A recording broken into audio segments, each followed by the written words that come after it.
मेरे बगैर जिंदगी अच्छी चल रही होगी ना? इतनी रंगीन तो नहीं जितनी पहले थी, लेकिन अच्छी है। क्या हाल है तुम्हारा?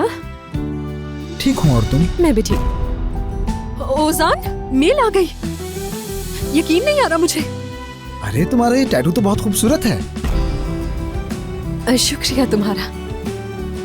अरे अम्मी, आपको देखना चाहिए था, वो मेरी इतनी इज्जत कर रहे थे।